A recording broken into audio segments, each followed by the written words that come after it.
Di sebuah desa terpencil bernama Desa Karangjati, tersembunyi sebuah rahasia gelap yang tak pernah diungkapkan terang-terangan oleh penduduknya. Desa itu dikelilingi hutan lebat dengan suasana yang selalu berkabut, seolah-olah alam sendiri ingin menyembunyikan apa yang ada di dalamnya. Setiap pagi, kabut tebal menyelimuti ladang-ladang yang sepi, sementara suara burung hantu masih terdengar, seakan tak pernah berhenti dari malam sebelumnya.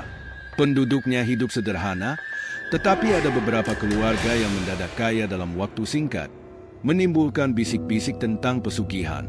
Raka adalah seorang pria yang dulunya hidup dengan penuh harapan. Ia lahir di sebuah rumah kecil yang dikelilingi sawah dan pepohonan rindang. Rumahnya berada di ujung desa, tepat di dekat hutan yang jarang dijamah manusia.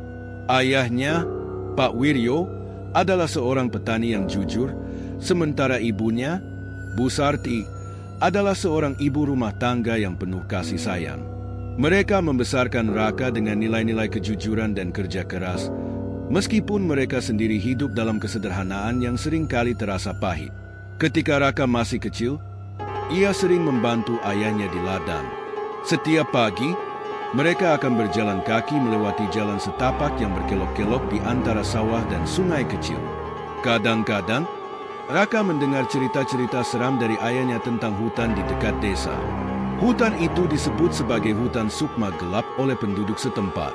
Konon, siapapun yang masuk ke dalamnya tanpa izin akan bertemu dengan hal-hal yang tak bisa dijelaskan. Jangan pernah masuk ke hutan itu, nak, kata Pak Wiryo suatu hari, sambil menunjuk ke arah deretan pohon tinggi yang menjulang di kejauhan. Ada sesuatu di sana yang tidak ingin diganggu manusia. Meskipun rasa penasaran sering menghampirinya, Raka selalu patuh pada nasihat ayahnya. Ia tumbuh menjadi seorang anak yang ceria, penuh semangat, dan penuh harapan. Setiap malam, sebelum tidur, ia sering bermimpi tentang masa depan yang lebih baik, sebuah rumah besar untuk keluarganya, sawah yang subur, dan kehidupan yang jauh dari kemiskinan. Namun, mimpi-mimpi itu perlahan memudar ketika Raka menginjak usia dewasa. Setelah menyelesaikan sekolah menengah dengan susah payah, ia memutuskan untuk merantau ke kota demi mencari pekerjaan. Kota itu, yang berjarak sekitar 3 jam perjalanan dari desanya, adalah tempat yang penuh hiruk-pikuk dan kebisingan, jauh berbeda dari ketenangan Desa Karangjati. Di kota, Raka bekerja sebagai buruh pabrik selama beberapa tahun. Setiap pagi ia berangkat sebelum matahari terbit dan pulang saat langit sudah gelap. Ia menghemat setiap sen yang ia hasilkan, berharap dapat mengumpulkan cukup uang untuk membuka usaha sendiri. Setelah bertahun-tahun bekerja keras, ia akhirnya berhasil membuka toko tekstil kecil di pinggir jalan yang ramai. Awalnya, usahanya berjalan lancar. Pelanggan datang silih berganti, dan Raka merasa bahwa harapannya untuk mengangkat keluarganya dari kemiskinan semakin dekat. Namun, keberuntungan tidak selalu berpihak. Setelah beberapa tahun, usahanya mulai mengalami kemunduran. Pasar berubah dan persaingan semakin ketat. Barang-barang dagangannya mulai sulit laku, sementara hutang kepada rentenir terus menumpuk. Raka mencoba berbagai cara untuk mempertahankan usahanya, tetapi setiap langkah yang diambilnya tampak sia-sia. Perlahan, keputusasaan mulai merayapi dirinya. Pada suatu malam, setelah toko kecilnya resmi tutup karena kebangkrutan, Raka duduk sendirian di sebuah taman kota yang sepi. Lampu jalan yang redup memancarkan bayangan suram di wajahnya. Ia memikirkan keluarganya di desa, bagaimana mereka pasti merasa kecewa atas kegagalannya. Rasa malu yang mendalam membuatnya tidak berani kembali ke desa dalam waktu dekat. Namun, hidup di kota tanpa penghasilan bukanlah pilihan. Setelah mempertimbangkan segala hal, Raka akhirnya memutuskan untuk pulang ke Desa Karangjati. Ia kembali sebagai seorang pria yang patah semangat, dengan membawa hanya pakaian yang menempel di tubuhnya dan beberapa barang dalam koper tua. Saat tiba di desa, suasana terasa berbeda. Udara dingin menusuk, meskipun malam itu tidak hujan. Jalanan gelap, dan hanya suara jangkrik yang terdengar. Rumah-rumah di desa tampak sepi, seolah-olah penduduknya enggan keluar di malam hari. Ketika Raka melewati rumah-rumah itu, ia bisa merasakan pandangan mata dari balik tirai jendela, seolah-olah para tetangga mengawasinya dengan rasa ingin tahu bercampur iba. Rumah keluarganya berdiri di ujung jalan kecil yang berbatu. Ketika ia mengetuk pintu, ibunya membuka dan langsung memeluknya erat. Ayahnya menyambutnya dengan senyuman yang samar, tetapi Raka bisa melihat kekecewaan yang tersembunyi di balik mata tuanya. Malam itu, mereka makan bersama dalam diam, hanya diiringi suara kayu yang terbakar di perapian. Hari-hari berikutnya di desa terasa berat bagi Raka. Ia mencoba membantu ayahnya di ladang, tetapi pikirannya terus dihantui oleh kegagalannya di kota. Orang-orang di desa mulai membicarakannya. Bisik-bisik tentang bagaimana Raka yang dulu penuh harapan kini kembali sebagai seorang pecundang terdengar di mana-mana. Beberapa teman masa kecilnya bahkan menghindarinya, seolah-olah kegagalannya adalah penyakit menular. Dalam keputusasaan itulah, Raka bertemu dengan Mbah Surya.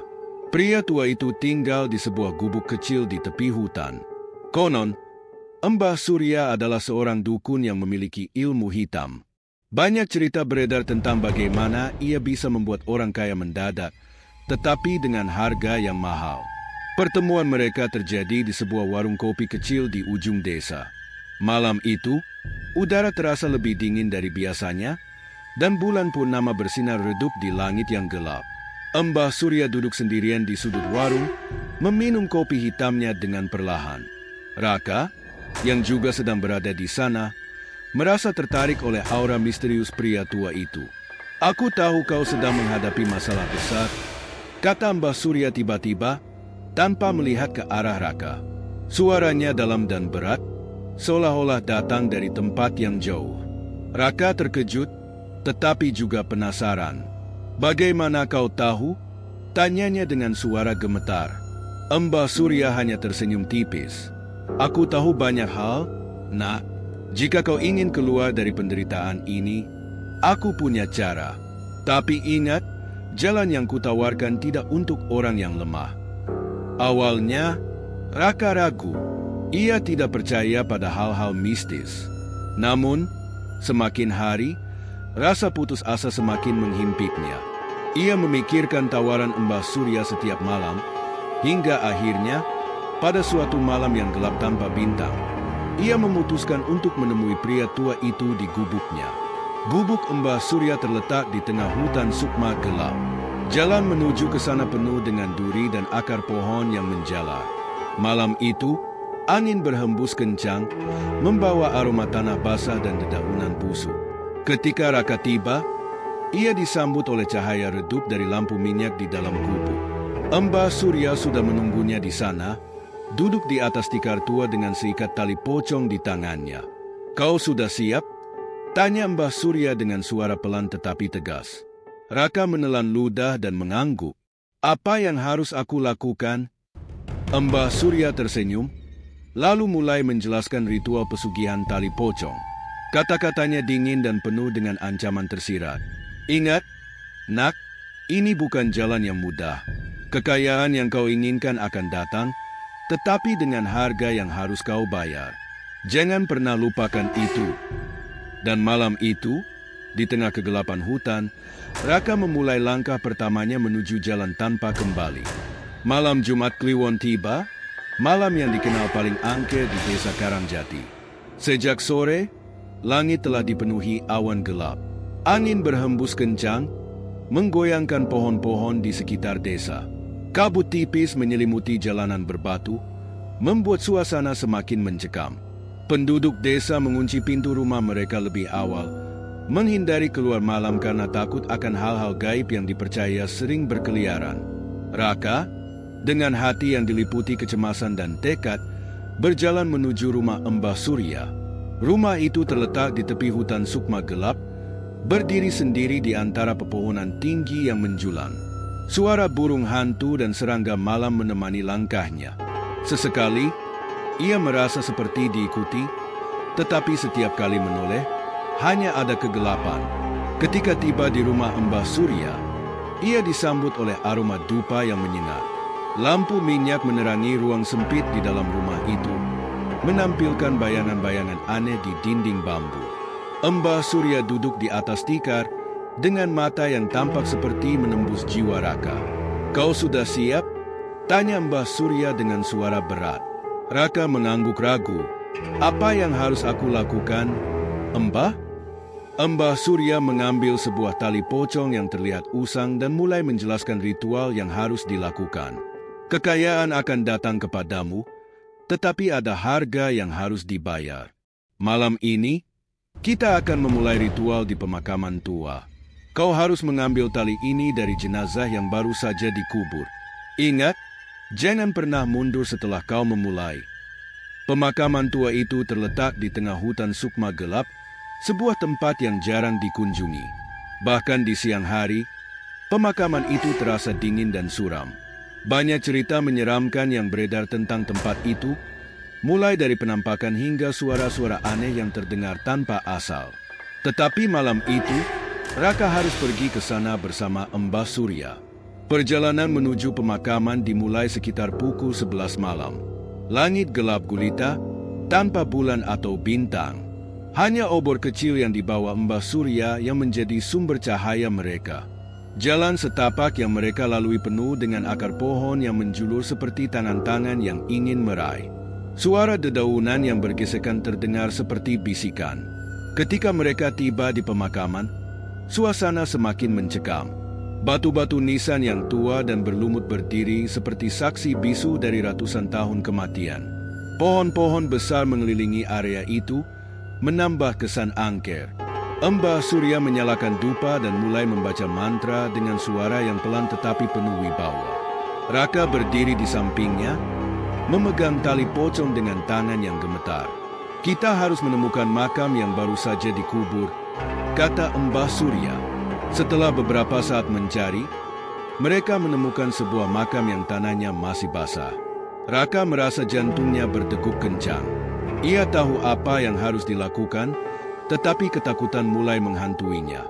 "Mbah, apakah ini benar-benar aman?" tanyanya dengan suara bergetar. Mbah Surya menatapnya tajam.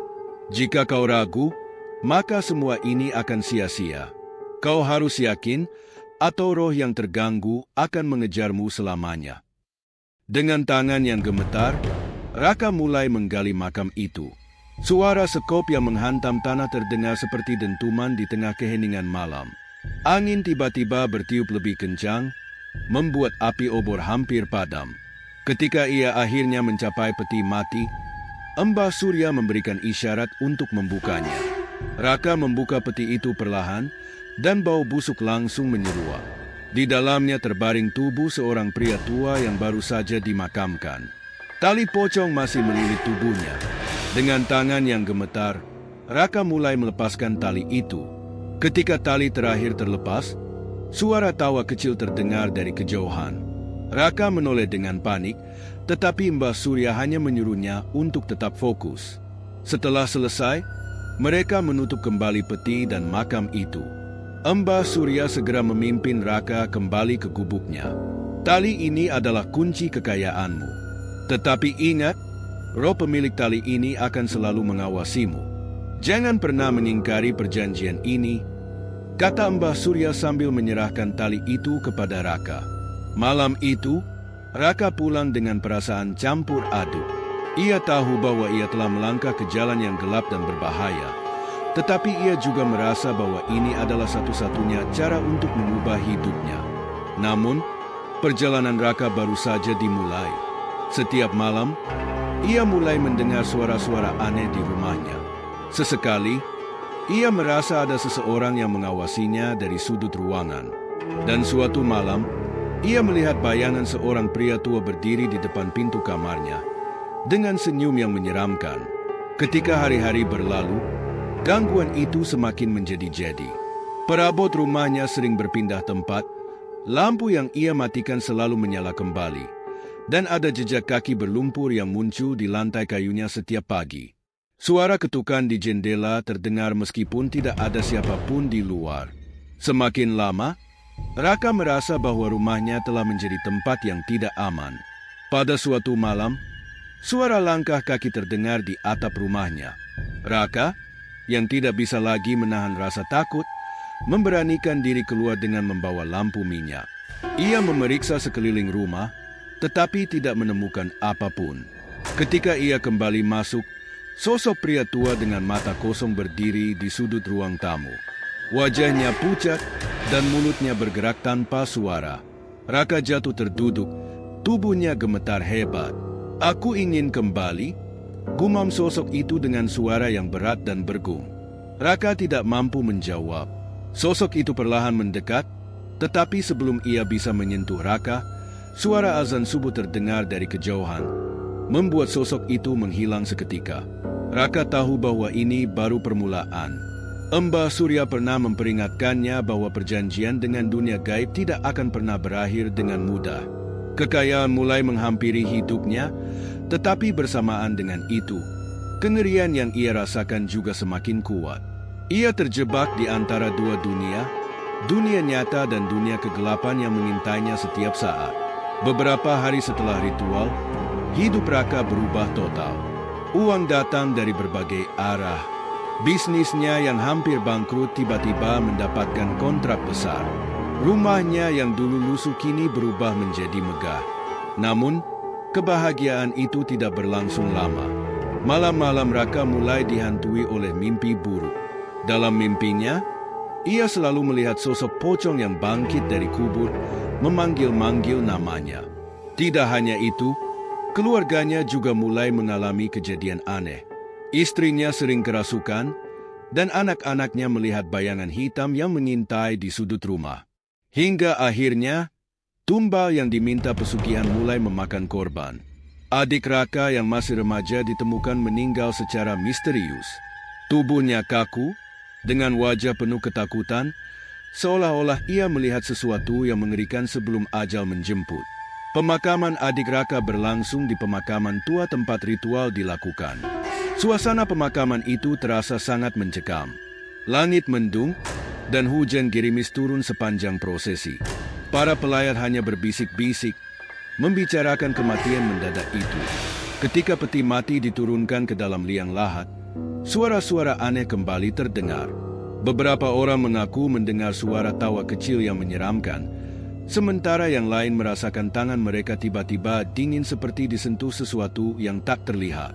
Setelah pemakaman, Raka kembali dihantui perasaan bersalah.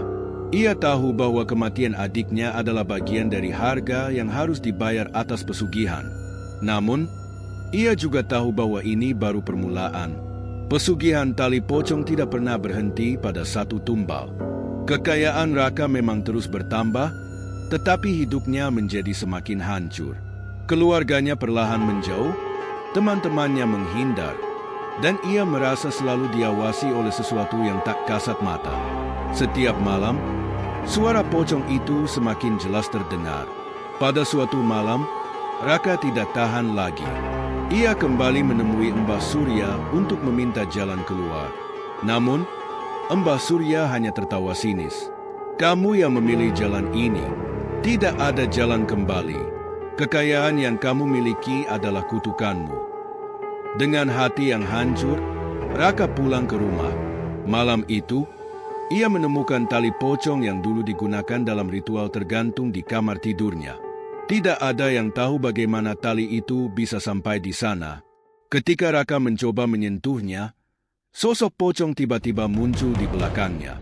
"Waktumu telah tiba," bisik pocong itu sebelum semuanya menjadi gelap. Keesokan paginya, tubuh Raka ditemukan tergantung di kamarnya, dengan tali pocong melilit lehernya. Wajahnya menunjukkan ekspresi ketakutan yang tak terlukiskan. Penduduk desa gempar, tetapi tidak ada yang berani membicarakan apa yang sebenarnya terjadi. Desa Karangjati kembali sunyi, tetapi legenda tentang pesugihan tali pocong terus hidup. Banyak yang percaya bahwa arwah Raka dan para tumbalnya masih gentayangan di pemakaman tua, menunggu korban berikutnya yang nekat mengambil jalan pesugihan.